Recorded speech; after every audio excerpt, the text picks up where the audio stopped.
getting ready to prep our stepping stone. And our prep for our stepping stone, there's a couple things that you want to do. You want to make sure that they're dry. You can scrub them off, and then you can use a stiff bristle brush to loosen up any of these chunky little edge pieces, and then that will prep you. But if you wash them, you do need to make sure that you set them someplace in a warm spot that's protected for a long time, like a couple of weeks. So I'm okay with not washing mine as long as mine aren't grungy. These came directly from the, the DIY center or whatever, so they're just in that place. I've got my black glove on. This is a nitrile glove to protect my hand, and I'm going to use a base coat or a varnish sponge to prep. I'm going to use cork sealer because that is what people use when they do decoys, and it's great for outdoor projects that you just don't want to have things happening to. So I want this to be nice and sealed. I'm going to put my cork sealer on with my black paint. The paint that we'll be using today is the patio paints, and that is what you're going to use to create a good outdoor friendly surface. I'm going to take these two and I'm just going to mix them on my brush, which is my sponge, and then I'm just going to blot that on nice and juicy. If it's juicy, then it will seal into the little nooks and crannies. Much easier to do it this way than with a brush. Much, much, much easier. And then of course it takes a number of minutes, hours for this to dry. I would give it overnight or so. Now I'm just sponging mine and not worrying about the edges. If you wanted your edges done, you could certainly do your edges. It might be cute to do a little decorative border, but once you settle it into dirt outside, I feel like it might be a wasted moment. But then if you don't want it to look a little unfinished, then that might be a good thing to do too. Okay. Then you'll go back and see if you got into all the nookies and crannies. This is one of those items where if you knew you were going to be doing stones for people and do gifts and things like that, if it were me, I would buy 30 of these things all at one time. I'd prep them all, dry them all, and stack them up someplace to be used. You might even write with a soapstone on the side that they're prepped. It's one of those like time-intensive drying moments. It's just kind of a drag to wait for things to dry and stuff. So this is one where I would at least do everything you knew you were going to need for the next 6 months all at the same time. All right, we're going to be painting on a stepping stone, so the very first thing I want to do is make it comfortable. Stepping stones, I don't know what they weigh, but they're heavy. They're awkward, they're not comfortable, and to get the right angle, you need to be able to rotate around. So what we have here is we have an artist buddy, and it has all these adjustments, so you can just move your adjustment to wherever you want it, and then you can lock it with the little lock device here to make it so it won't spin. So when you want it to spin, it spins. When you don't want it to spin, it doesn't spin. So what we're going to do is center our stepping stone on here. Let's see if I can just about center. That just makes it easier when I'm rotating. And now when I rotate, I can move my stepping stone round and round and round. Notice my edges are a little jing-jangly. If you don't like that, you could model them in, or you could paint them. I know that mine is going to be in dirt. I don't care. And by the way, my butterfly stepping stones have been outside for a year now, and they are holding up fantastically. The patio paints are brilliant.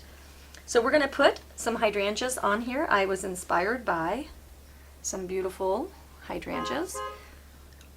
And so we are going to paint some gorgeous little blue hydrangeas on our stepping stone, and you could do a series of them. Mine is going to say welcome, and let's get started. All right, I've got my Creative Expressions books here, and I'm in the Faith and Inspiration version of this, and I found a welcome that I like on page 40.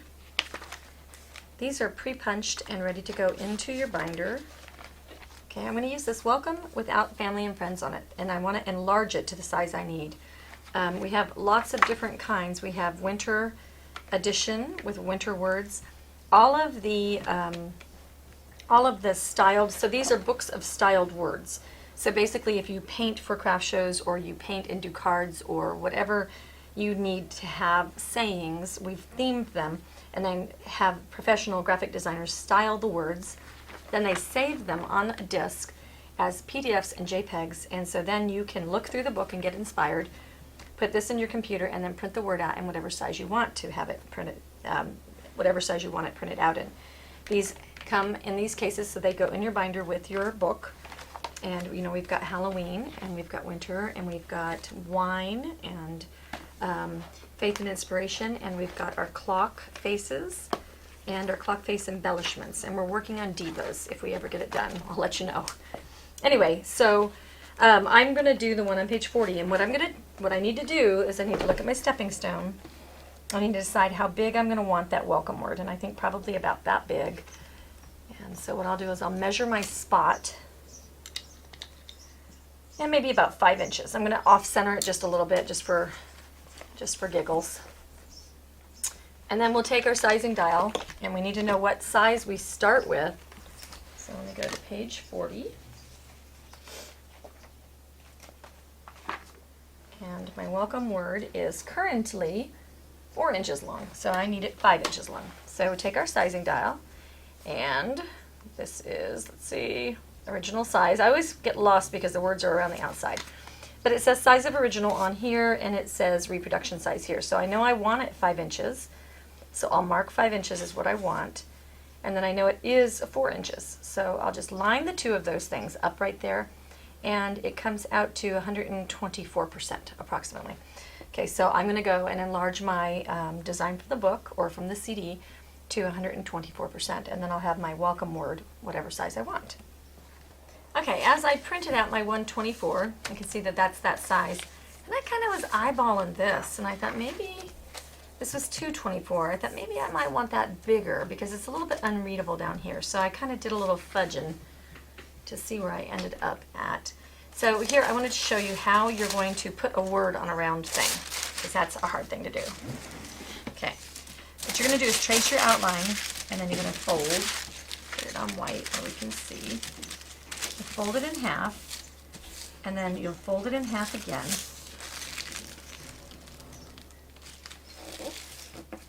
And then fold it in half again.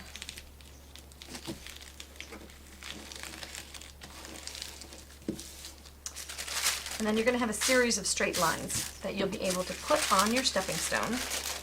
And tape that on there.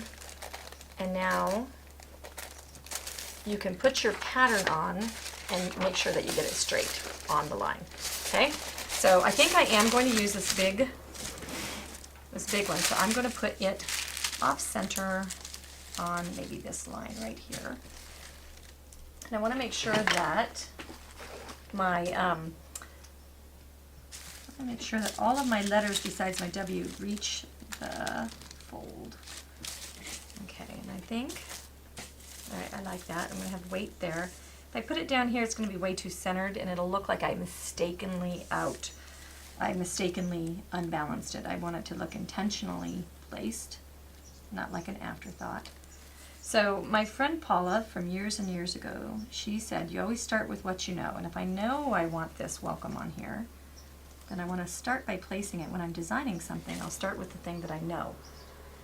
You put your big rocks in first, kind of thing. Now I'll trace this on here, and then I will style my flowers around the welcome and see where I end up. I may end up not using the welcome at all, but I'm pretty sure that's what I want to do.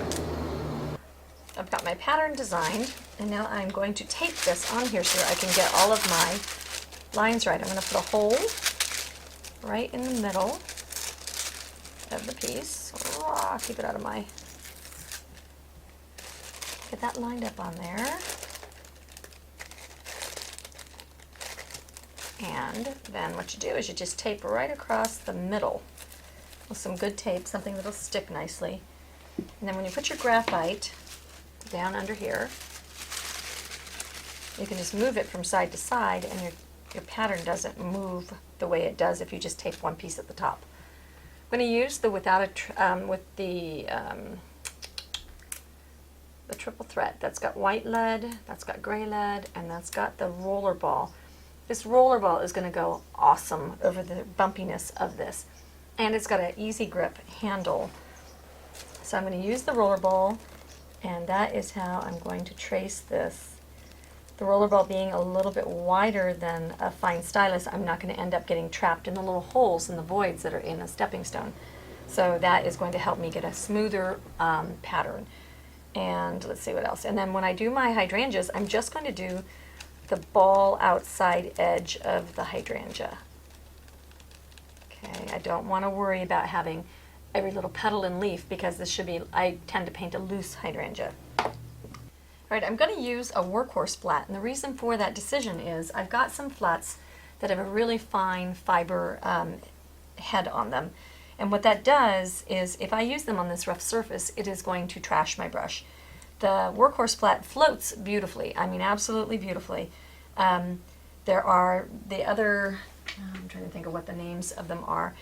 The other brushes that I have that are a little bit softer have a really dreamy kind of float. But workhorse flat does. I use them interchangeably. You control your water, you control your float.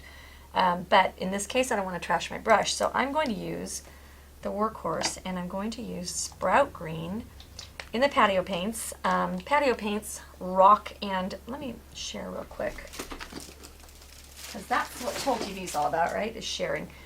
What I do with my patio paints is I put them in, I've got them sorted into buckets. I've got a cools bucket, so these are all the cool colors, and my purples and blues are missing from here because I'm going to be using them.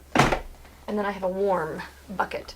And so really when we're thinking about paints, there's not so many of these that it makes it ridiculous as an investment to purchase. You have, you know, 2 little buckets of paints, you've got the whole palette, you can mix them, and then you can have, you know, all these outdoor projects. I don't know about you, but I have outdoor rooms everywhere at my house.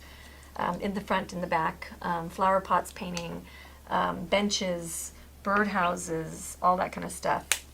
So patio paints are about to rule the school, is my personal opinion, because that's where our world is going. We're all about the outdoors. All right, so I'm going to base coat, and I'm going to go ahead and release this puppy to get the right angle on my, if I had to jockey this stepping stone, I think I'd injure myself. All right, so that first base coat is not going to do a tremendously great job. Let me get you in a little bit closer. Oops, that's out. Get you in a little bit closer.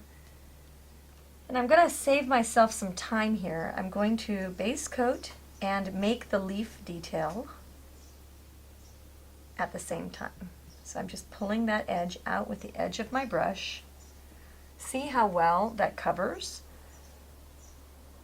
Okay, so I'm looking at my real hydrangea leaves, and they have those little razor sharp looking cha-cha-chas on the edge there. And then I'll do this a little bit thick to get into these little groovies and stuff like that. Work my paint around. I'm laying my brush down a little bit to pat on my paint instead of brush straight up and pulling like that. Then I'm going to end up with a thinner application and way more base coats. I don't want that. So I'll do the same thing coming down the other side, except for I got to get the right angle on it. Okay, and I don't have the right angle on it, so what do? I flip it around and make everybody dizzy. And get you on camera. Not quite.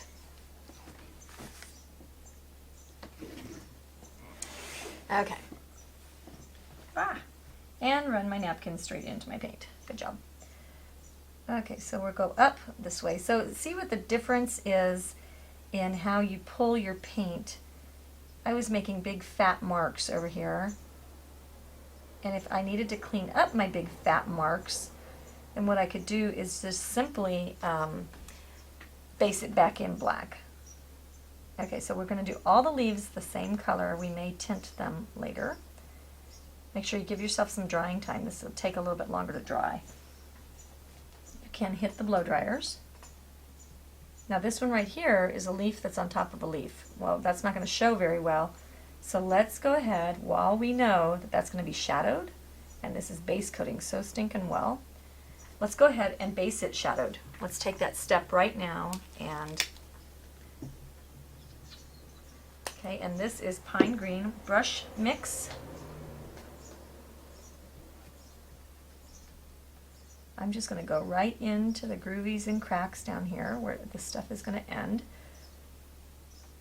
and I'm going to go ahead and mix into my color. It's going to save me a floating step.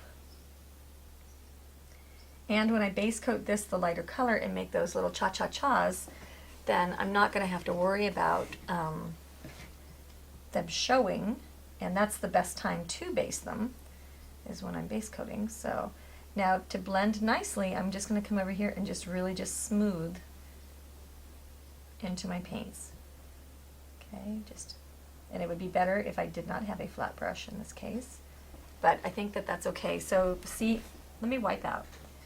I think that it's okay anyway, but I could wipe out my brush and then take a little bit of time and smooth that transition out just a little bit more. Don't want to leave a bunch of brush strokes, so I want to be careful, and I don't want to overblend. I want that to be darker back there. Okay, so I think that that'll do, and now I'll go in and I'll base. I'm going to base the back of my leaf first because my brush is going to be a little bit dirty with that dark color. And my flowers, I'll just make them cover my leaves, edges. And if I need my leaves to grow, I can grow my leaves into my flower. Okay, so then I'm going to pull this one out first. Remember, we're trying to save a step and bring that out and have those what do they call those? Those edges, like a little saw, whatever they call those things. Okay, once again, got to paint it on the angle that works. So I'll flip that puppy around. Notice how effortless that was.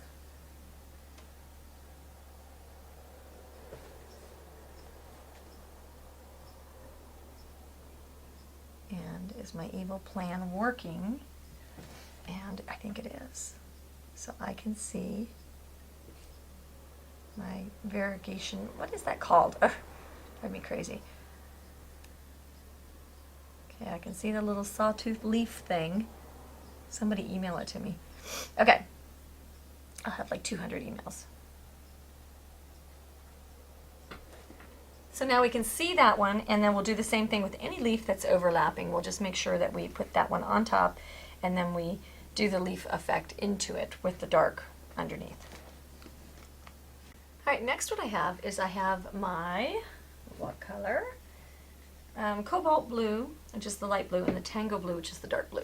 Okay, and what I'm going to do is I'm just going to pick them up randomly. I'm going to make the edge flowers be those colors, and I'm just going to work them in together, not worrying about who has what going on where. I just don't want it solid. I don't want it too dark. Don't want it too light. I want it just right, right? Oh, Goldilocks. Okay, and my green is wet still, but I'm not going to worry about it. I'm just going to go ahead and work right into that wet edge.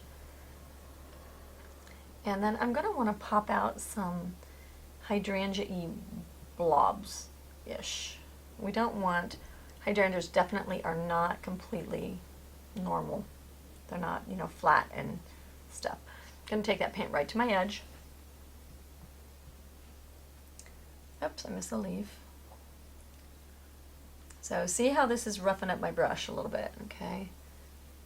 When this dries, this is going to be too dark, so I want to lighten that up just so I don't have to reinvent the wheel. And we're already just putting that form in. Okay.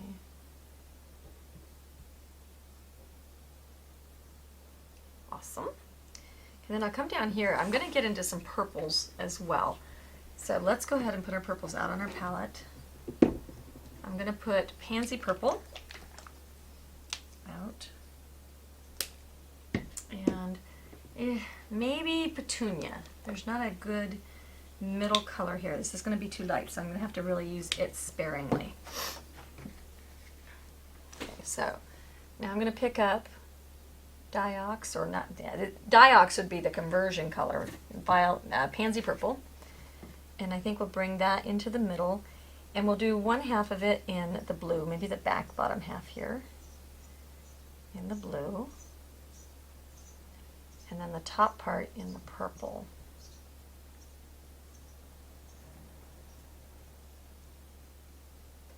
Mix a little bit of a light color in with it.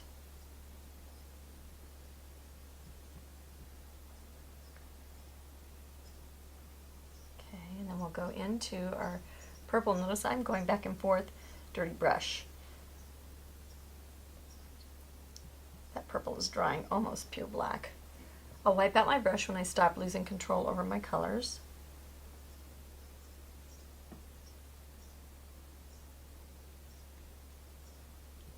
And I'll just work like I did with the green to bring that color into that. And what I don't want to do is lose my jagged little edgy leaf things. Whoa, way too bright. So I'll come in and I'll cut them in backwards. Okay, and then blend over here. And keep blending. And I'm way back on my hand. Notice my hand is tilted way back.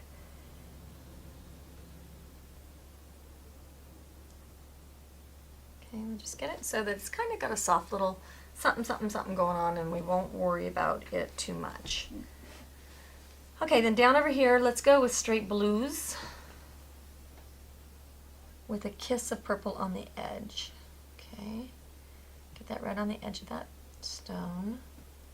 You could do this so easily on a flat, like a straight stone. Don't let the roundness fool you. You could very easily make this on a square stepping stone. Okay, want some irregularity there. Okay, now I'll go into my purple up here, and I'll just give it a little kiss of that with a little purple behind here. Wipe my brush out, losing control of my colors.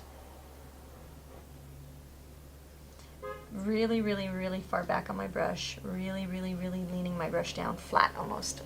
I'm not way up like this. I'm way down here. Tap, tap, tap. Pat, pat, pat. We're going to give the upper part of this some of that purple action.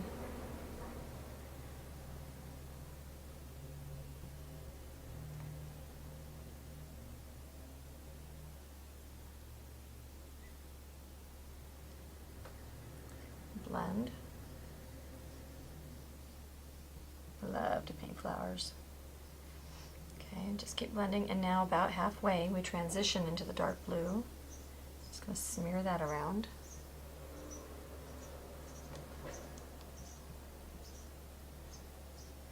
Now this of course changes when you're painting on a big stepping stone like this. How you paint it is going to change from what you would do on, say, like different projects, different surfaces. Okay, I wipe my colors out because I want to transition the two of these together. Wipe them out every time I think I'm losing control. Got a little bit kind of bright blue back there on the back end. I don't like that. I could also come back in and walk into my blue with this purpley color.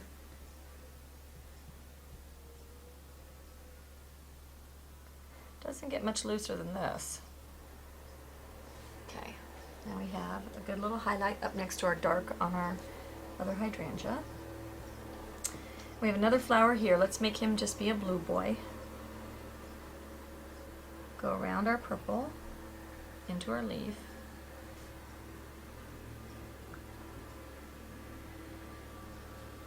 And maybe we'll put a little purple way back here, just for something different to be happening. It's darker, blacker.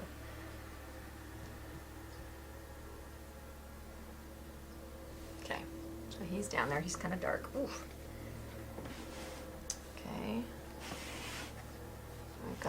We got some good balance of colors. Now this guy right here, I think we'll go blue back here, and we'll keep our purples kind of coming into the middle area. Now once again, we're going to want to hi-ya into whatever this leaf thing is called.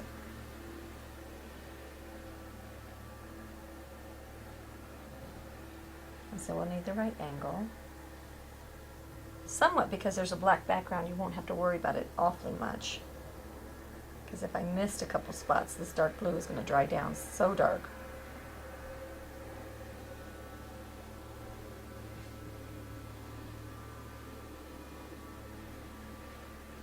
Okay, I'll pick up a little bit more as we come out of the darkness of where our leaf is shadowing us. You notice I'm just tickling and dancing around. There's no technique, it's just a tickle dance. Now we'll wipe our brush and get some purple dark on there. And transition into our blue. Sneak that into our leaf.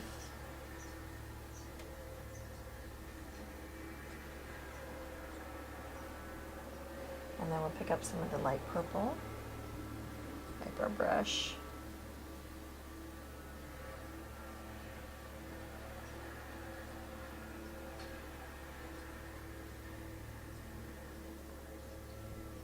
And bring it back in.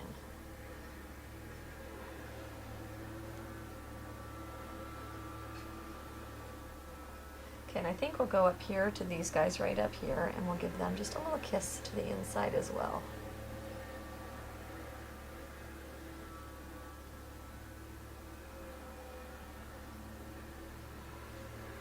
Okay, now everybody's got a little kiss of the purple. Let's see if we need any purple someplace else. This might almost need to be 2 flowers.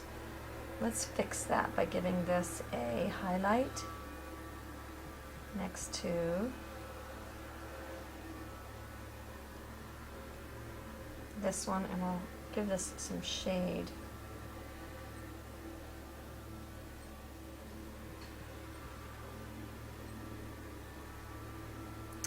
Yeah, that distinguishes it as 2. This guy looks just a little bit, I don't know, flat. Let's make him be more flowery. Yeah, I didn't want him quite so lumpy looking. Okay, and then this guy could probably come around here too. Can't tell, was he on top or bottom? He's going to be a top one, but he might be under this leaf right here. Right now, it's stinking everything is wet.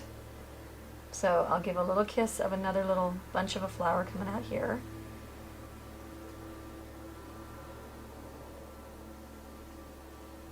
And we'll do another little, we'll come out a little bit more.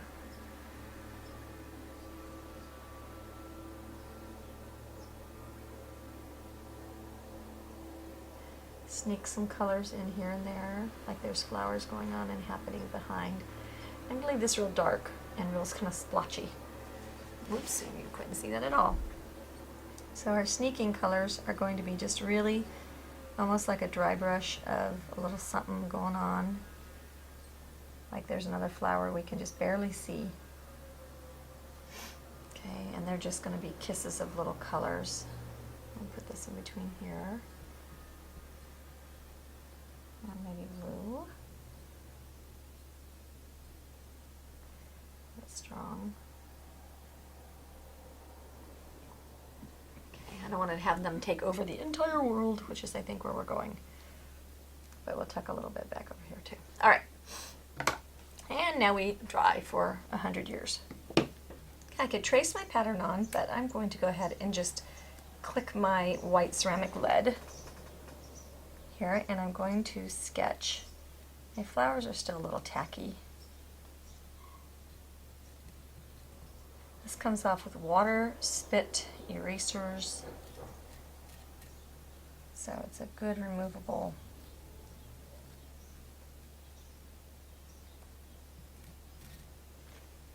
Probably need to do some shading or some highlighting and things like that, but I think I'll put my center vein in just to hold its spot.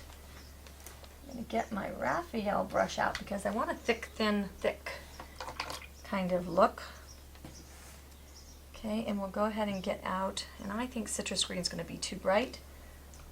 But once again, we talked about I don't have a whole lot of colors in this palette, so if I think it's going to be too bright, what would I do?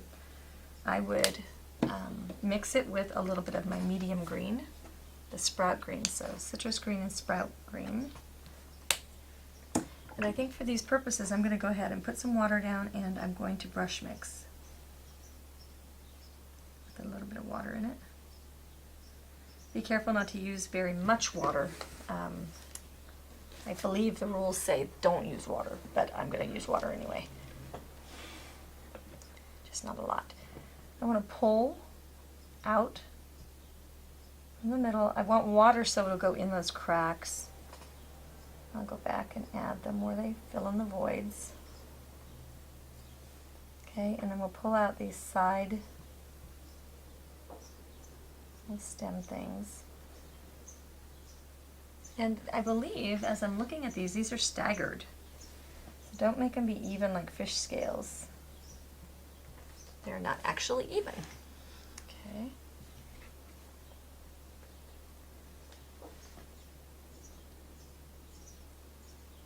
I want this, when I'm putting it down, I want it thicker at the back, because that's where a flower or a leaf would be thicker. A bit of water makes everything flow just a little bit better.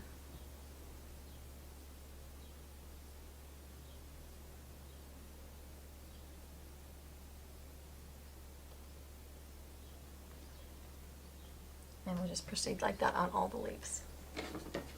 Okay, now it's time to start doing our petal strokes. Now our petal strokes need a very, very excellent stroking filbert brush. There are filbert brushes that are shaped or cut like oval glazes, which means they're shaved from end to end here. These are not shaved. They will leave clean little tails to your stroke. So we want clean tails to this stroke. This is not as loose as a lot of my hydrangeas, and so I want to make sure that I have a really good look. And what I'm going to do, this is going to be all dirty and down and dirty. We're going to dirty our brush. I'm going to get it wet. I'll dry it out. Dirty my brush in the dark, because I want that color in there. And then I'm going to load my brush in this, this color, Petunia Purple. And then I think I'll go ahead and maybe even, tip my brush in this blue color, which is Bluebell. Okay, then what we're going to do is we're going to see what we get on here. Okay, we didn't get a very good tip, so I'm going to juicy load it and tip it one more time. I'll just blot it on my palette here. And so what I'm doing is I'm pushing and I'm twisting into the center. Okay, now I'm thinking that's a little bit too bright, but when I'm looking at my flowers, I'm thinking maybe I could glaze it back down a little bit. But I'm going to dirty in a little bit more of my dark purple, load the other color, and then tip into that color again. This is where my spinning will come in handy. Okay, so we'll get these started. Some can be darker and untipped, and some can be 3-petaled and some can be 4-petaled.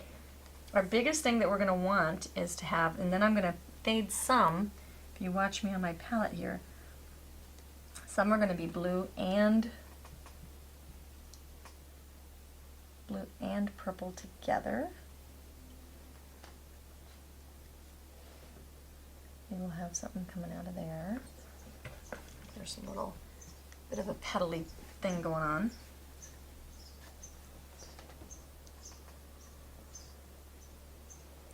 As we transition, this is probably the hardest flower to do and probably the worst one to start with, but I kind of feel like I need to have this start where I know I'm going to, where I know I'm going to fade and transition. Okay, we want a little bit more purple.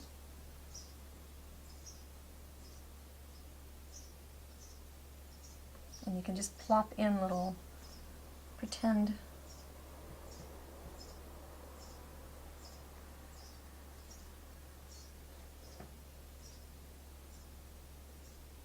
that'd be a little bit purple.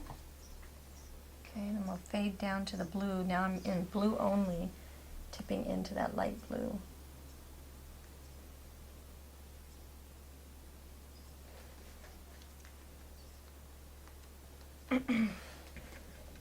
Now we can do things to these on top as well.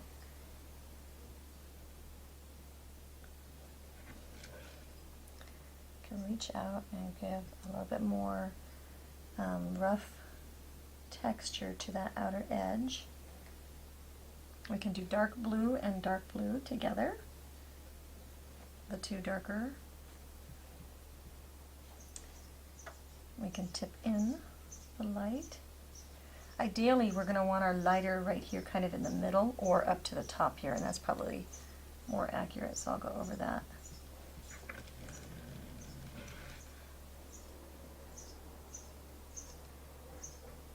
Okay, so we've got this, and we'll put some strokey petals over the top.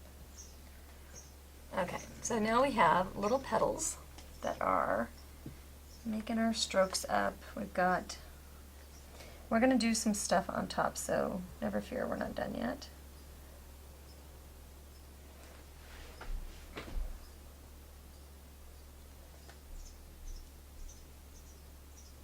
So you can kind of just go walking right on top of things and adjust them if you feel like it.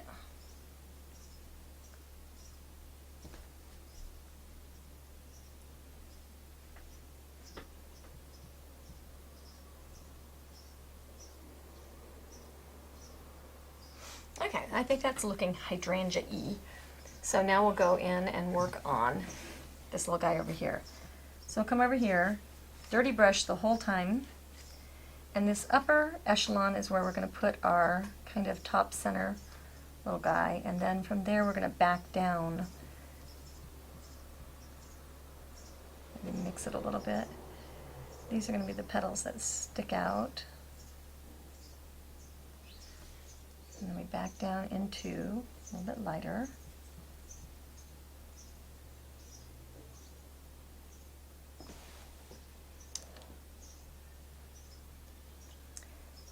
And not everything is a perfect stroke. Some of it is just tap, tap, tap. But the center ones are the ones that get the most eyeballs, are going to be more strokey. Okay. This guy is our real dark guy. And he was our purple guy, I believe. So I'm going to go into here, I'm going to make some strokes, pull in just a little bit of my lighter purple. Just want to break that edge. And then this top center is going to be our centerpiece flower. Wow, let's get you on camera.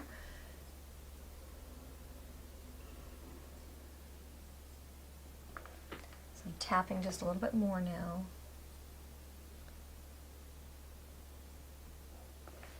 Okay, and we'll leave some of that dark behind, like it's just a new bud coming out. Okay.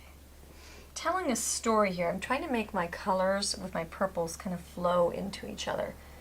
So I'm trying to actually, you know, really seriously tell a story. And maybe over here we want to kiss a little bit of that, just so that we have that family sharing kind of thing. Okay, so petunia. Petunia and pansy purple. Now this one we're going to want to be kind of important, an important flower. So we'll give him up front and center in a purple way. And that's not showing very much, so.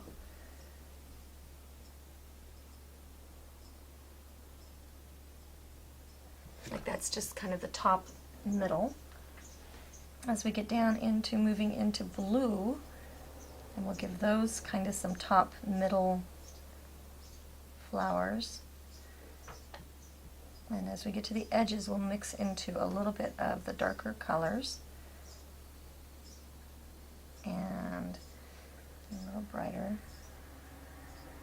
What I love about hydrangeas is they're just kind of surreal in their colors. The flowers that I picked that I'm using as my inspiration, I passed them by the side of the road, and they were so brilliant. I had to go back and ask the lady if I could please cut them as an example for my flowers I was going to be painting. But they were just weird how bright they were. So I don't think you can get really too bright with this blue. They kind of are that color. I think that's why they're such a favorite. Okay, so then down here in the darks, we go into our deeply darklies. and add some deeply darkly strokes. Mix in a little purple if I want. It says, hey, hi, I'm doing purple down here. Okay.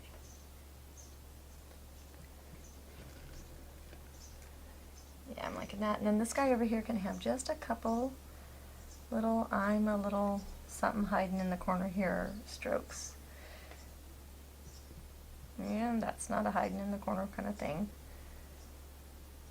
And same thing here. Same thing here. Okay, they're just peeking out from behind.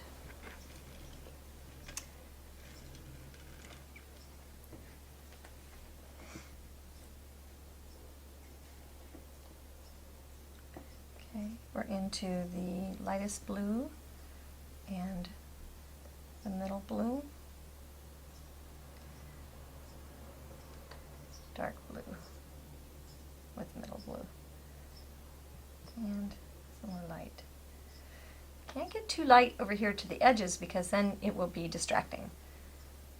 If you're way light over in the edge, then what will happen is your eye will want to go to this one bright spot, and that don't work. That no work. So we'll go here, and then if anything is out of control, then we'll go tone it back. Now we need purples. Sometimes the dark colors will swallow up the light colors. And sometimes it's because your paint's not shaken.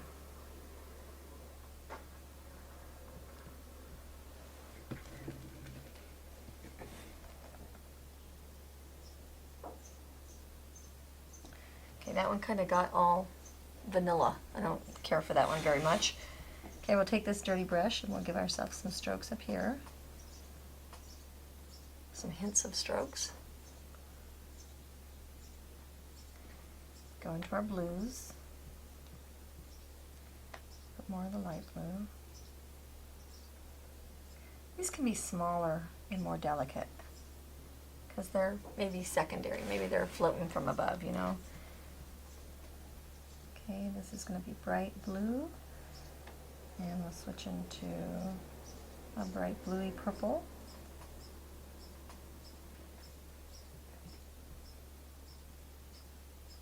And then back into blue.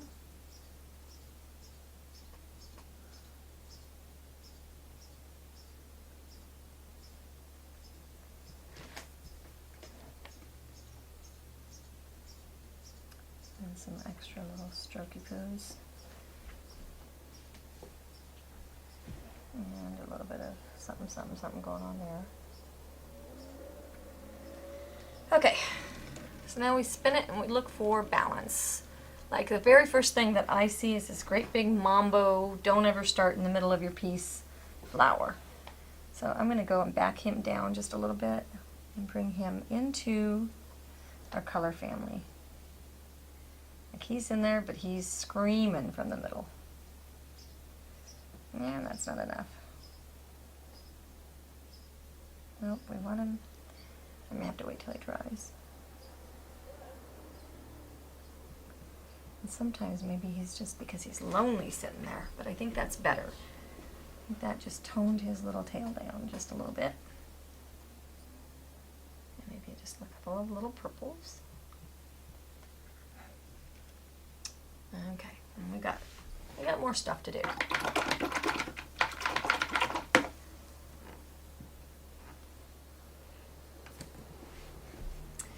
Okay, next let's go ahead and use our flat, and this is going to be an interesting load. Okay, so what I want you to do is I want you just to take your bright green and I want you to side load with a dry brush, and then what we're going to do is we're going to turn our piece and get that good angle. Don't want it stripy, I want it accenty.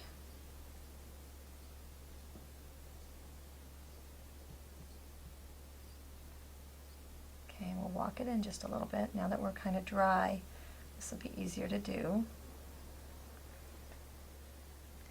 And then we'll accent our tip as well. Okay, that just kind of gives that leaf just a little more body. when I get done with this brush doing this technique, this brush will be toast. That I guarantee you. However, I can use it as toast for a lot of different stepping stone projects, so that's not to worry. I got a little purple on my leaf, but we don't care about that.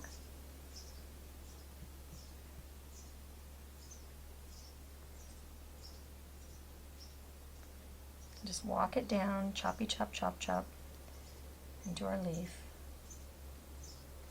Okay, I'm liking that. And do we have to do the same to every side? Absolutely not. Could we mix a little bit of the two colors together and then we could have a medium color? Absolutely.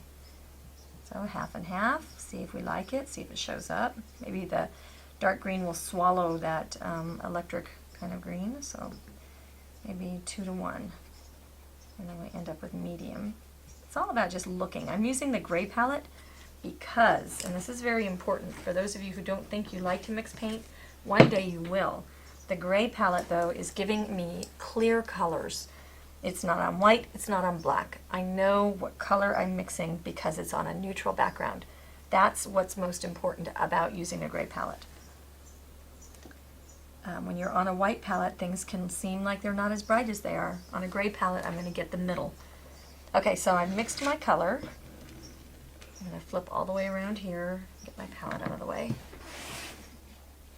And then on this other side, I'm going to just bring up a duller green.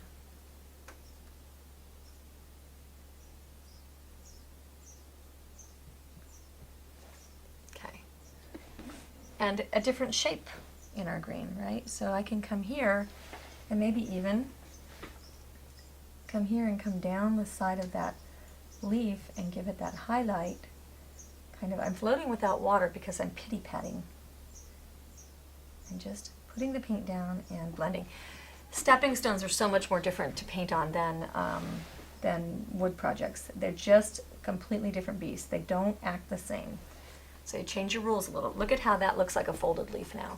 And I haven't even shaded. Let's go ahead and do that. Pinch out. I'm not even going to wash my brush.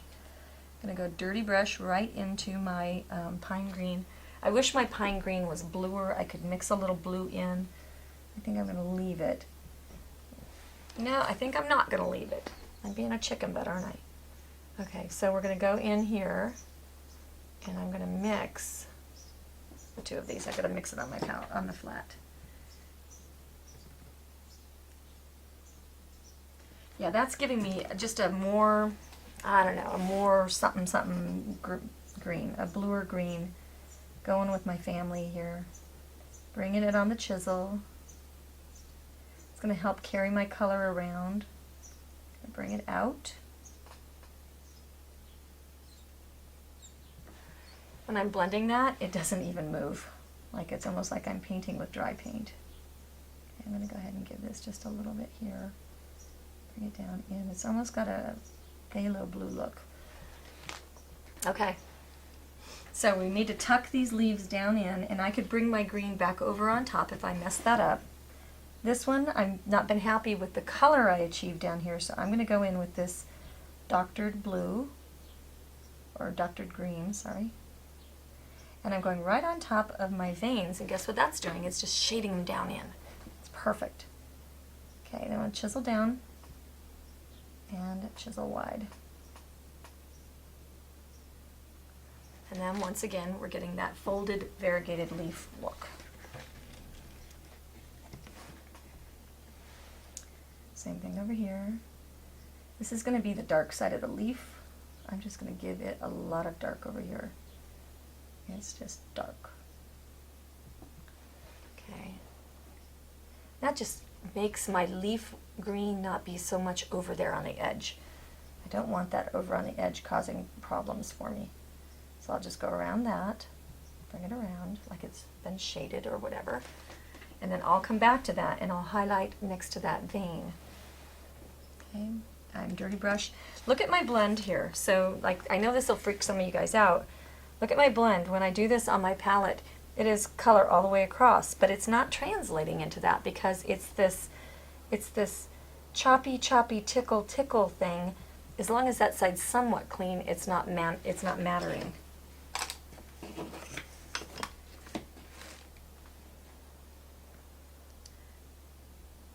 Okay, so let's see. I mean, it just really, this is so much more fun. I love this. I mean, it's not more fun, it's just so different.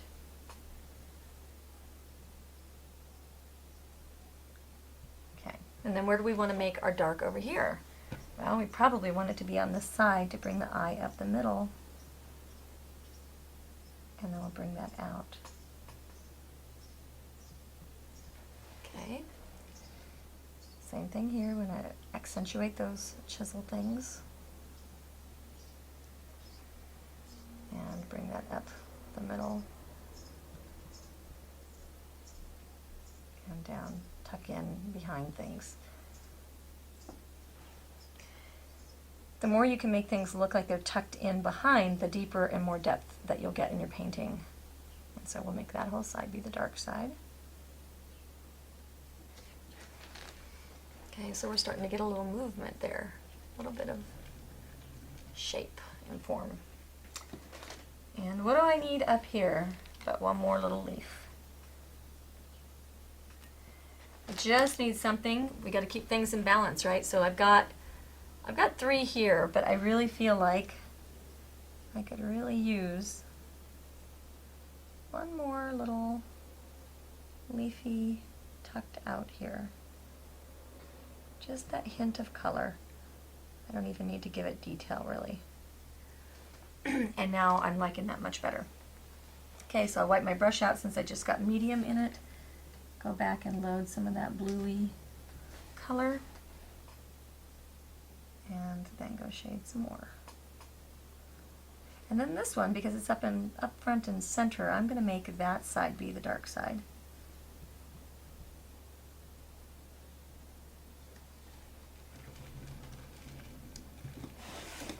Pull all the way around. Okay, and this side, because it's on the edge, it gets to be the dark side. I'm sure there's some law of hydrangea leaf painting that says that you can't do that, but I don't care. Okay, now we'll go back into our lightest green with our dry float. And now this is where we're going to start making people stand out here as far as the colors. Let's see, okay. We'll go here and we'll get lightest green on the edge and towards the middle where the center of interest is going to be. And then I'll blend it in towards the tip. Please play with one of these, just even if you throw the stepping stone away. It's so much fun. This is just a hoot and a holler because like it breaks all the stuffy rules. You know, it really is a lot of fun. Okay, so I want to get back in my dark area. Okay, and I think that gives me a little bit of a bend. And then I'll go into my medium green and I'll just give a little bit of my color coming out there on the edge. Okay, just a little bit. Then I'm going to use my medium green here. I don't want to compete with my flowers out here, and I don't want black against bright lime frickin' green. So I'm going to put this just as a kind of a almost glaze over there. And then I'll do the same on the variegation. Variegation? I don't think that's what they're called. Okay.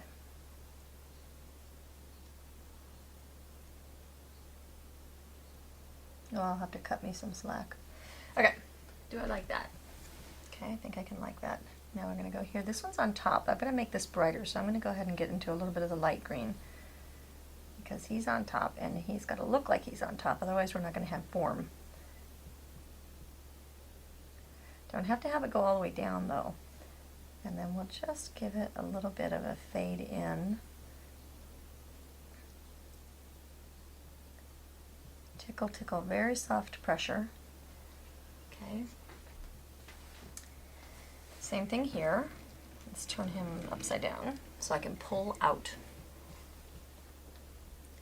We'll do one side with the medium green. Let's do this side because, of course, that's the side I'm not on right now with my paint. I'm gonna go ahead and start floating out, or doing whatever this chopping thing is that I'm doing. I don't know what it's called. Kind of glazing. Okay, I'm going to go into that dark just to blend them together. I don't want to stop and start mark. Okay, so that gives us a nice flow there. And into the bright green. Wow, look at how bright that is. Okay, I told you I didn't want that, and I did it anyway. We're going to pat off some of that paint. Now this leaf in reality is kind of the star leaf because it's reaching into our W, and then we'll give it a little bit more of a highlight here. Okay, so he gets star treatment. And then this guy right here needs some work. Okay, we'll go flip him this way. Medium green.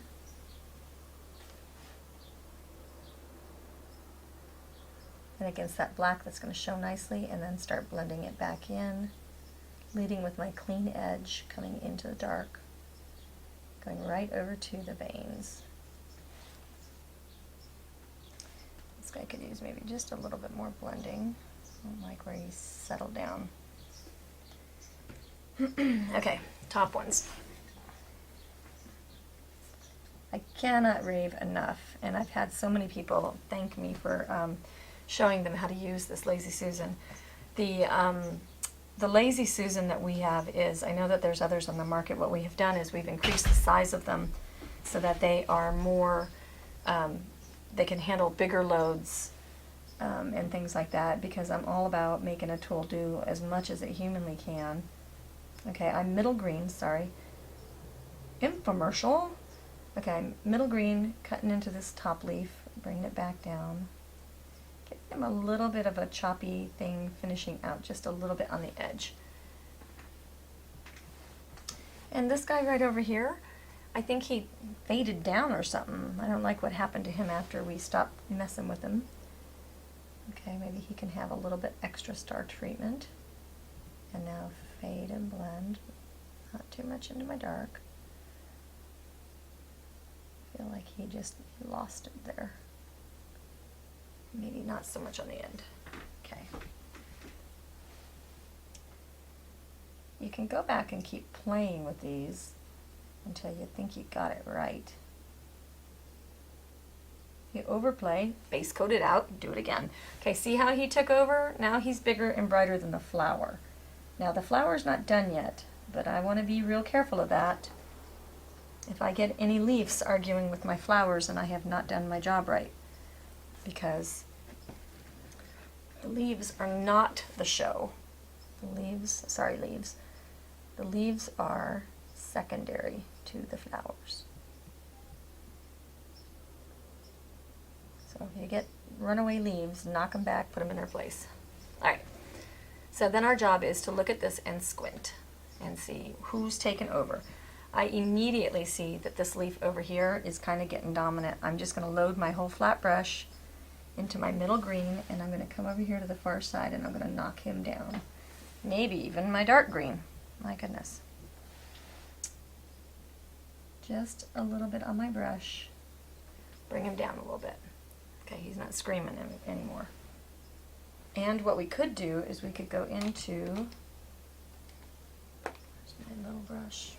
We could go into our purple, blue, purple, whatever mix, and we could give him a couple of things to sit next to. And then that doesn't make him scream so loudly by himself. And same thing down here.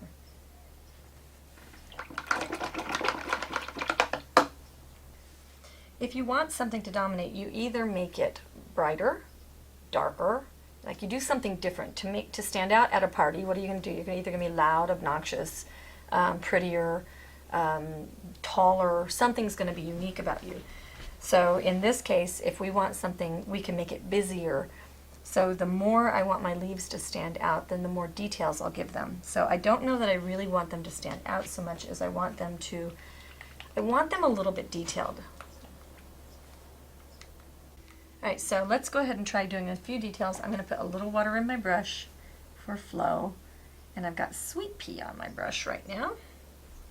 And this has got a wider look to it, and so we'll see what happens. We'll go up here first. Just want to maybe almost like dry brush the middle of that vein, and then where it's brightest, bring out the other veins. And I need to stand up, squint, and get back away from it. I've got a funny glare. Okay, I don't think I can leave the other side alone, so I'm going to mix a little bit of my darker green up. I lined them up. Get out of there. Okay. Yeah, now I've reestablished a little bit, but I don't think, yeah, I'm liking that. It's just accenting where there is brightness and making sure on the dark side we didn't over cover, like over here these are covered completely. So let's reestablish them, and then we'll it's almost a dry brush for these leaves.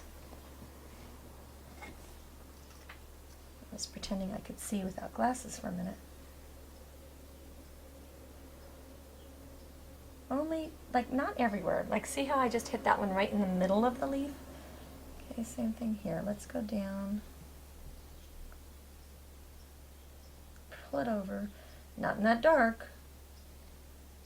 Maybe over here in the middle. Okay, that just gives it a little bit more interest. We could have bug bites, but I have to tell you, my models have no bug bites. So I don't know that Ohio is an awesome growing weather for these guys. Okay, so we'll pull this one up. Place out. Oops, trying to line them up again. And then that guy needs to be medium colored. He's just lost himself. He's somewhere. Okay, and then he looks like a little line in the middle. I am so liking how this is turning out. Every project is really kind of a surprise. You have great intentions going in, and you never quite know how it's going to turn out, you know, so when I really think I have something going, I get real tickled. Okay.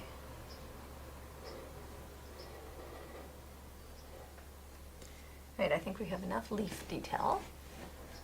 Sweet. Okay, I think our flowers may just be dry enough. And one thing I want to tell you about the Raphael, it's an expensive brush, but this puppy will last you about 30 years. I never even wash this with soap, and I know that that's bad, but look at how there is no buildup. I don't wash it with anything but swishing it in water. It has to be the fact that it's natural hair, and the oils in the natural hair or something just shed whatever, the staining or whatever. But I don't, I've been using this one for, it's my number 3, so probably for a couple years now. They don't wear out. They're just, I mean, they do wear out, but you really have to wear them out. They're amazing brushes. All right, my palette is getting out of control, but I think I'm going to stumble along with it. I'm going to switch to a smaller workhorse. I'm going to get it wet, and then I'm going to pinch it dry. And now what I need is on, I'm looking at my model. I'm going to take my bright blue, not my bright blue, but the bluebell, okay, and I'm going to come out here, and I'm going to give myself a little bit of a highlighted petal look. And I'm going to look on that camera, and I'm going to see, looking on the camera gives me a nice reverse. Okay, so I think so far, okay, I don't want to get too bright. I'm not doing every one of them. I want to do the ones that are the stars.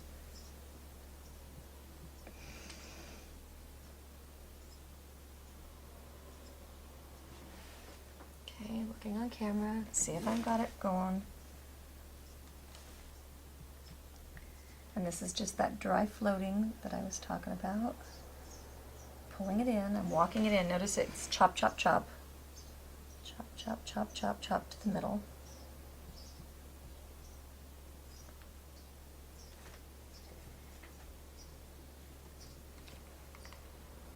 Now on this main one, I can leave a teeny bit of white, which is not called white in this, it's called cloud white. And on the center, top, most important dudes, I can give them just that little bit of a bright white curl kind of thing. And notice I didn't go everywhere. Everywhere is bad, that's the evil. And it looks outliney and cartoony and all that kind of stuff. Okay, so now I think I'm probably gonna have to mix a color. My palette is limited in my purples. So what I'm going to do is I'm going to take my purple color here and I'm going to mix it with the cloud white to come up with a lighter, and I'm going to mix it with more cloud white because that's obviously my purple's taken over. Okay, I want that real pretty kind of pale color.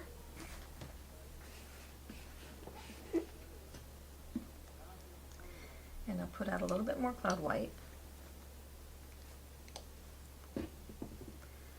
And I'll side load in that purple. Okay, and now in these centers of these purples, on my stars, the centers of the purple have light in them. They're not light on the edges, they're light in the middle. They're really light. I'm freaking out, they're really light. Okay, so I'll bring that out. They're not really dark on the outer edge, so I don't quite know why the purple would do that and not the blue. Okay, we'll just tickle that out.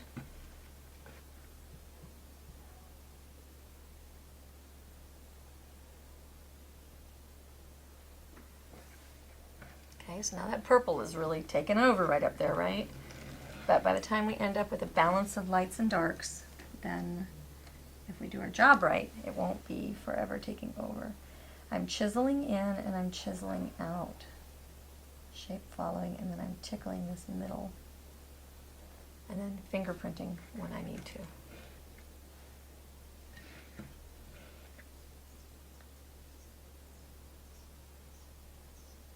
Chiseling out. Okay, same thing over here. Give him a little bit of something going on.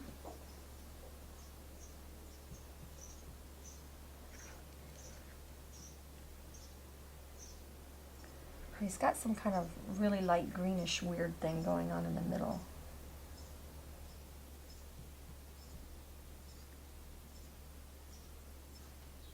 And that just stood there.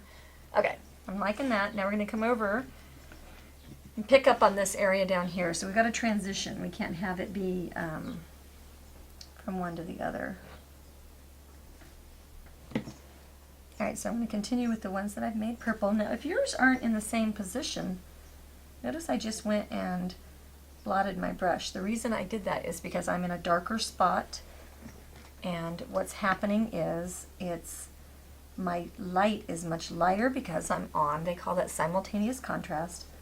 I'm in a darker place. So all your brights, which is why you mix on a gray palette, is because all your brights are going to look brighter on dark or on light. So that's what's happening here, and you'll watch me kind of fuddling with my paints because I don't want them to be screaming Mimis down here, and they'll just stand out a lot better. Like, look at how much they're standing out, so we're going to have to argue with them a little bit. So now I'll load Dirty Brush into that light blue color, which is Bluebell.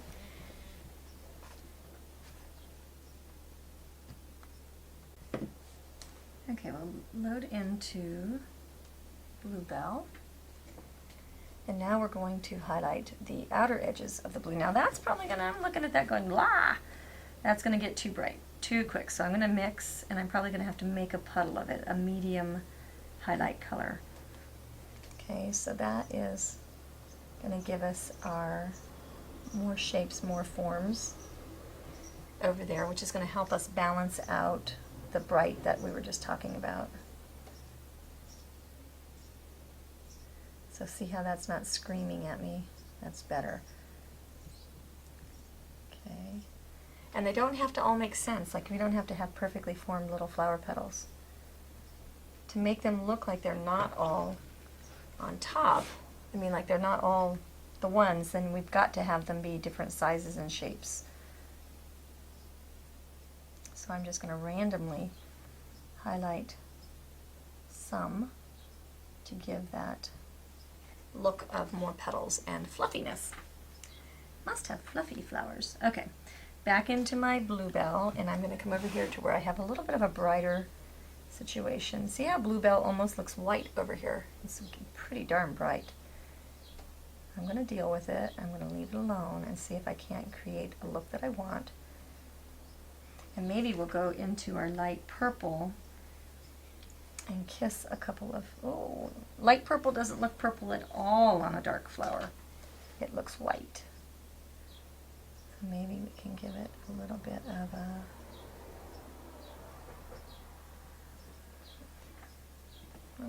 dark purple look. Now I'm on the outside edges and not on the inside, but maybe I'll shake that up and bring that out. Maybe I'll mix both. Now, so that guy's standing by himself, all alone in the crowd. I'm going to go into the blue and then go out here. Okay, so this guy, when I look up at the camera, is kind of lonely. We got to unlonelyfy him. So that means we brighten up what's around him or tone him down. But we don't want all these to be the same. And you know why he's lonely? I just figured it out, because he's the one that I left a lot of black space around.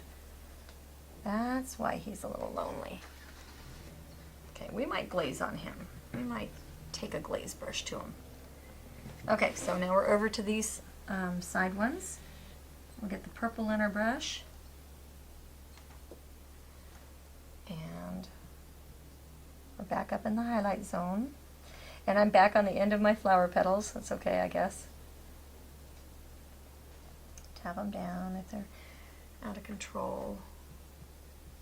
Okay, I just want that a little bit, and now maybe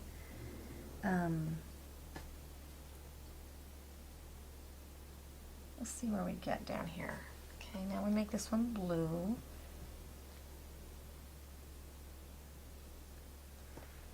Now, one of the things I want to do, I'm going to go ahead and try this right now, ouch, is I'm going to go ahead and put a little bit of purple in my leaf shadow area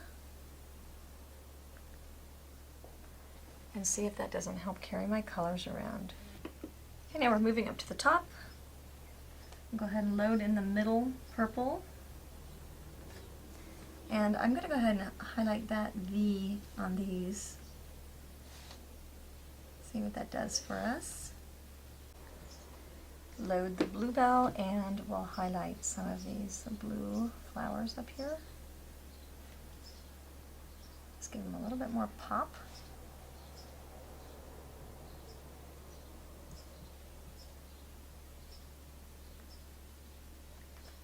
Okay. Starts giving that roughly I'm a lot of flower petals kind of look.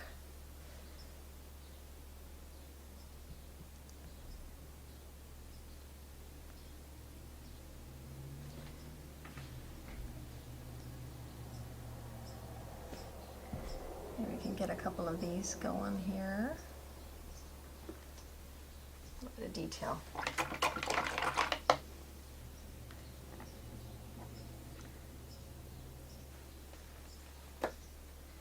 Okay, so now I want to take the dark blue, which is a tango blue, and hope that it's dark enough to do what I want it to do.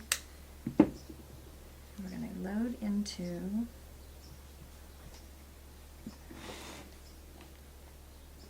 I want to do a V down here. Take my Easy Dot tool, which has all the dots right on in it, and then that will be its lovely little center.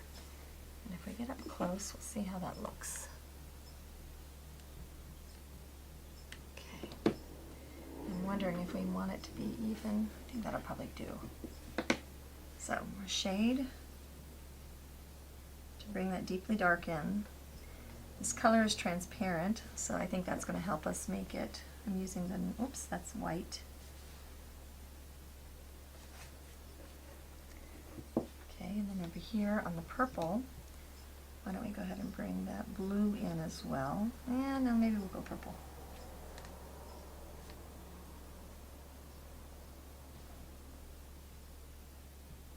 Oh, I'm not getting a very good V there. You probably want to dot last. So I wanted to see how it was going to look.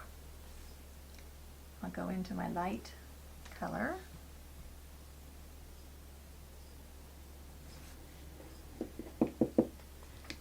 Yeah, and I think this will look kind of fun.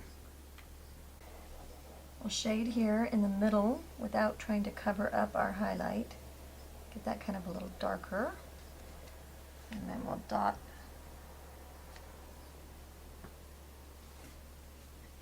Or not purple. Yeah, I think that'll look out. That'll look good. Okay, into our blue.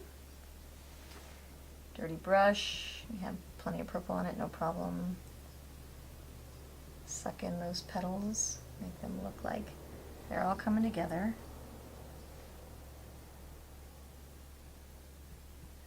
And you're just going to repeat this as you go around. I want to show you this big one just so that this one's the important flower because he's dead center, you know.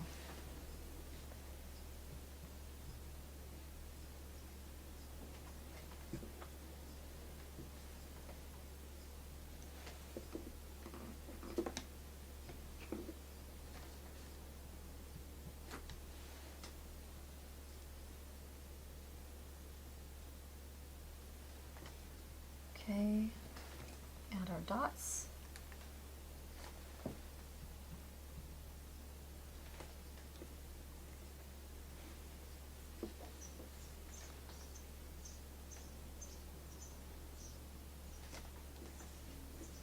Yeah, I think that's add. I think that really brings it forward. I like that.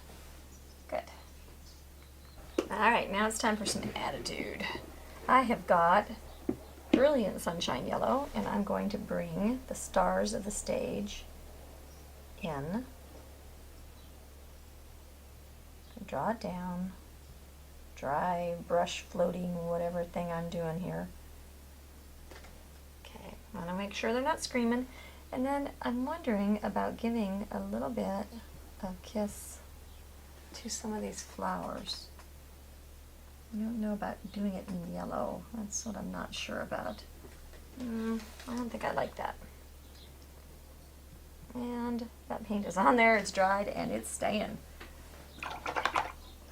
Okay, now we got to decide if we want one of these upper ones to probably be a little star person. And so maybe I'll lead with a little bit less of the yellow.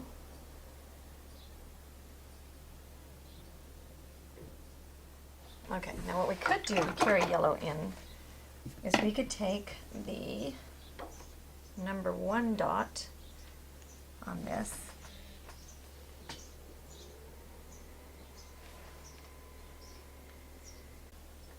okay, we'll use the number 1 dot and put a little highlight on our dots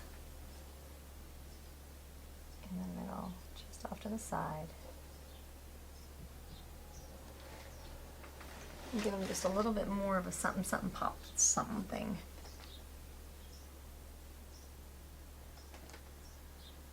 So it's not quite white.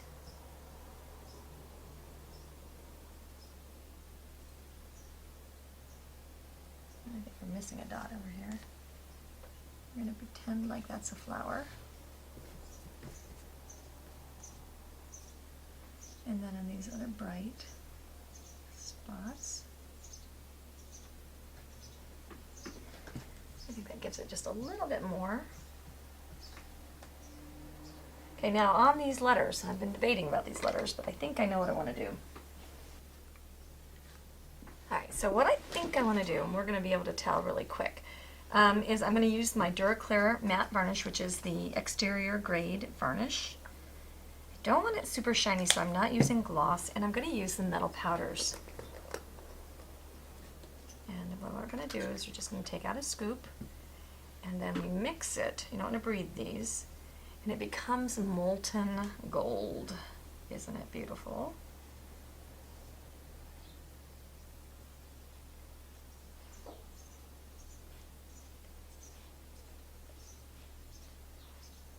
Get it nice and flowy. All right, and then we're going to load our Pro Round brush, number 2. And I'm going to try to stay out of my dots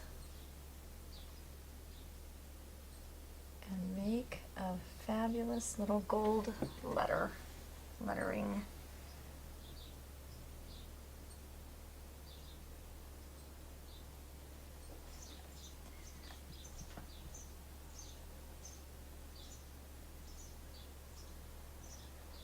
And you'll just do it kind of calligraphy style, so you'll keep your brush locked in your hand. I'm gonna go right. Well, I guess I was gonna go right. No, I gotta go right over my leaf, I think.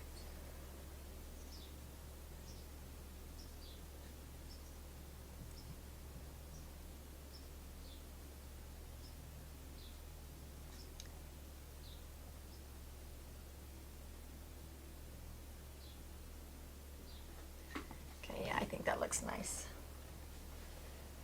Okay, I gotta watch my dots.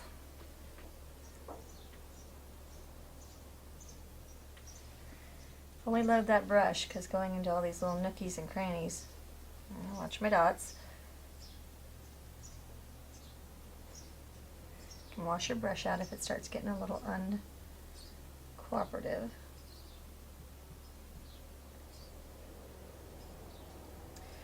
It's such a nice thing to have your fonts prearranged like this so that you don't have to worry about styling things or having bad handwriting.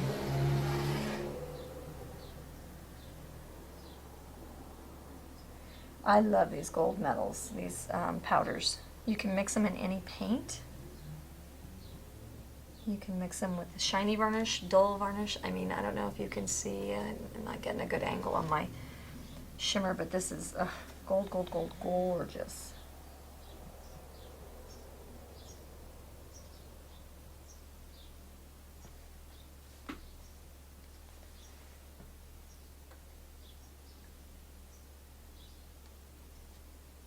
A little bit of the powders goes a long way. There's a sample pack. You can get them in 2 different kinds of sample packs. I recommend getting the big ones of the gold, the rust, but the sample pack is a great way to start. We have, let's see, how many have we sold? I don't know, hundreds and hundreds of those sample packs. Everybody's loving them. All right, almost done here.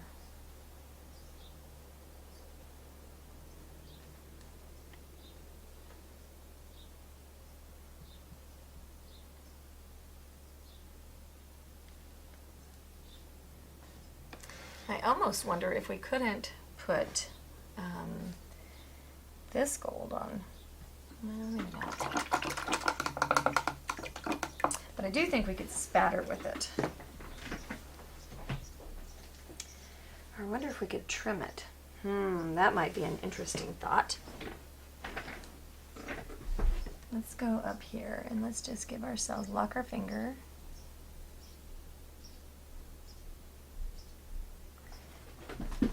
And that looks like garbage. So then what do? We made a mistake. So we put black on top of it. And we don't worry about it. I love paint because it's your base coat. It's your eraser.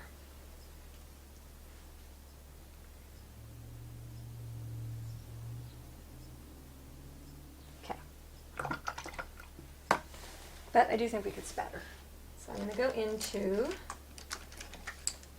the White Wonder brush, mix in, I'm going to put a little bit of water in with my varnish. Use my heavy-handed brush and spatter away from things because it'll take over.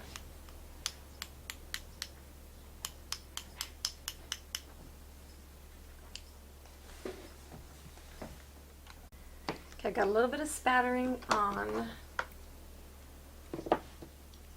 the outer edges. Softly, softly.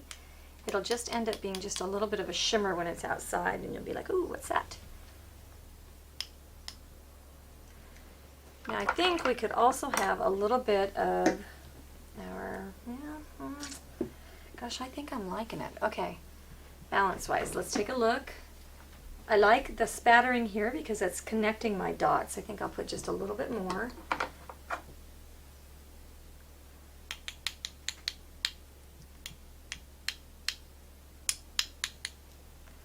That connects my light colors going around. The only thing I don't know is if I've got it bright enough, but I think I might. I think we'll leave it and see what we think. Okay, so the general consensus is, I brought a bunch of people up here and took a look, is that it's still a little bit too not defined. So we're going to lighten up some more edges. I'm going to make a more bright color of the light blue, but white would just be too chalky, I think. And then I want to make and I actually have it on my other palette. Pull this forward. My light purple.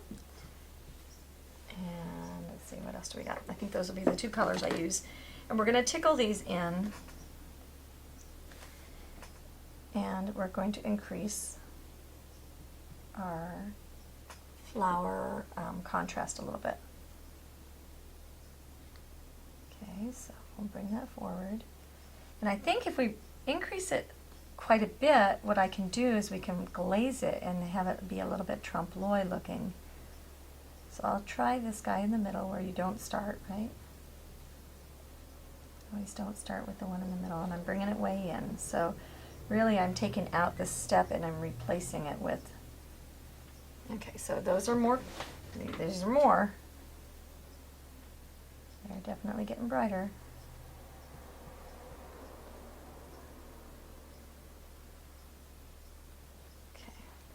Go into the light purple, same deal. I'm going to go ahead and make that be brighter on the ends anyway.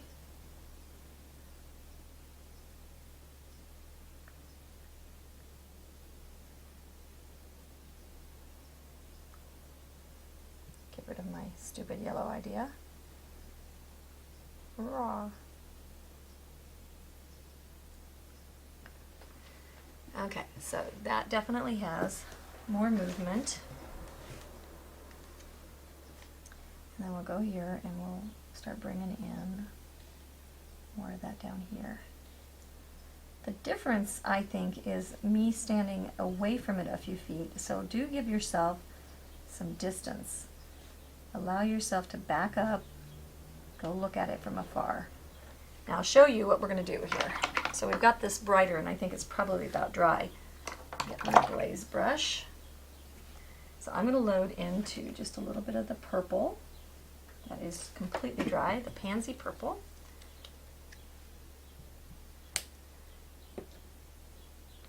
And I've got a little bit of water in my brush, and I'm going to go over this whole side.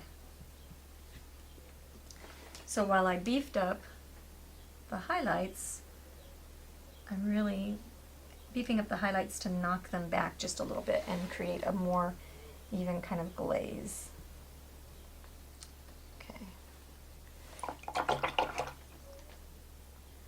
So just a little bit of, go into our blue. Now it's blue time down here. Okay, that's going to be too dark or too bright.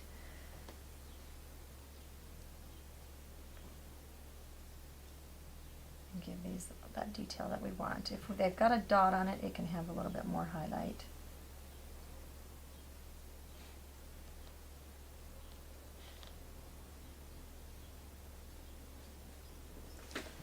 Okay, so that's giving us more.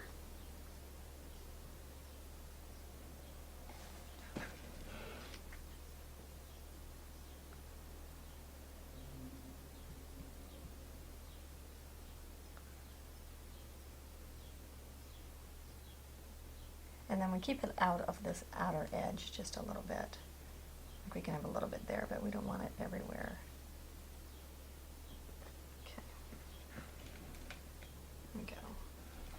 then we'll do the same thing down here, just so it's an everywhere kind of treatment. Gets stuck sometimes in showing too much and it becomes long and boring. I don't want to do that either.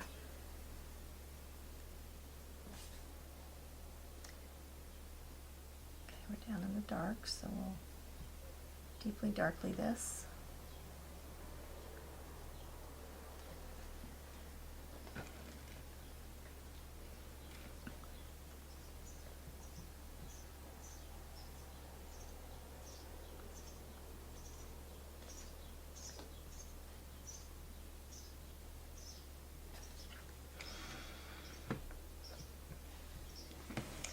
And we could even go into a little bit of the lighter and have that just be the accents on the upper lowers, if that makes sense. Have those just pop out just a little bit more.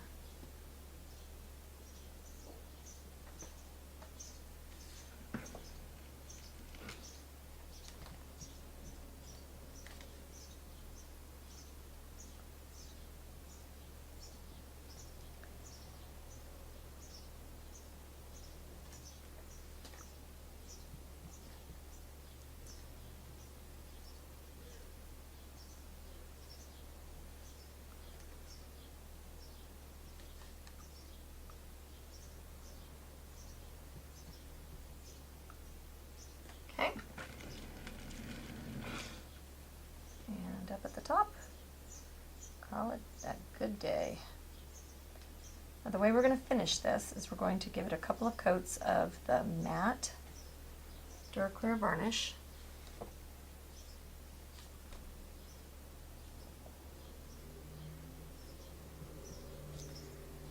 brush has too much paint in it. You can't do this tickle thing with too much paint, so if you're struggling with it, get rid of some of your paint.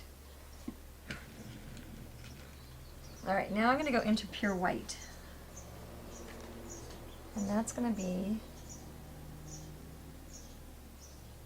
here and there on some of these, just to accent. I'll kind of guide the eye through. And I do think that we could have a little bit more yellow in our leaves now that we've popped that up. Let's go ahead and get a bit of our yellow. I'm just going to use this flat brush. I'm not going to even float it. I'm going to go ahead and chisel and then just kind of glaze.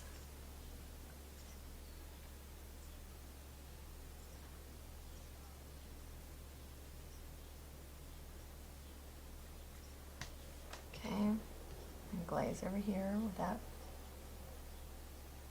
Comes out just a little bit.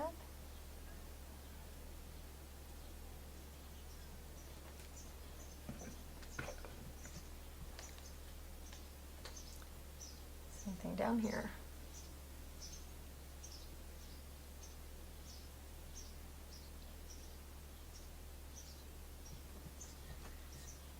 Okay, that gives us just some highs. And a little bit into here. Okay, I thought of something else I want to do. I think I want to take a little bit of the purple and side load it on my oval glaze. And I think I want to bring this purpley over my leaves, over my edge of my flowers down there. Kind of glaze shade things. Okay, I'll get you so you can see.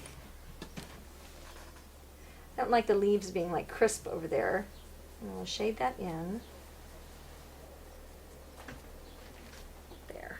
I think that kind of joins things up a little bit. And then I can take my purple,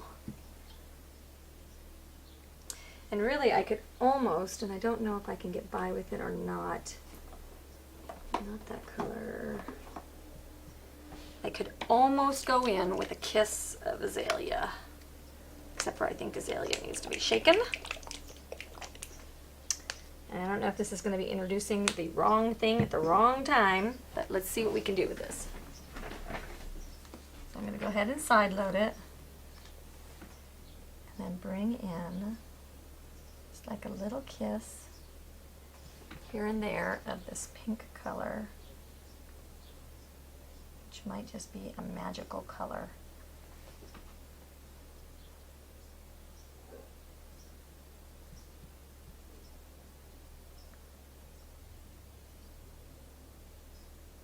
Can even bring and cut a little bit into our leaf if we want to.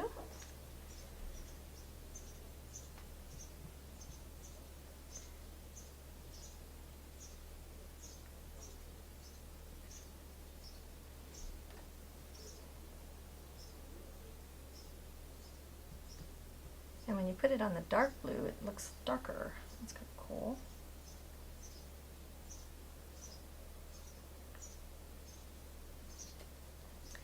Let it crawl up there. A little hint over here. I like it. Okay, our final treatment is going to be to use some matte varnish. We use our varnish sponge that we used to base coat. And then we're just going to pat on, because that'll get it into those nooks and crannies, a couple of nice thin coats of varnish. I've got it in matte so that it doesn't like reflect too much.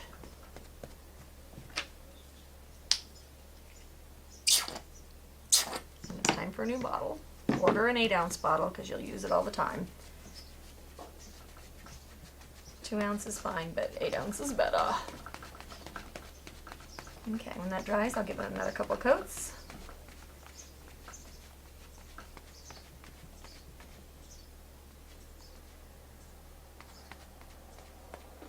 Okay, enjoy.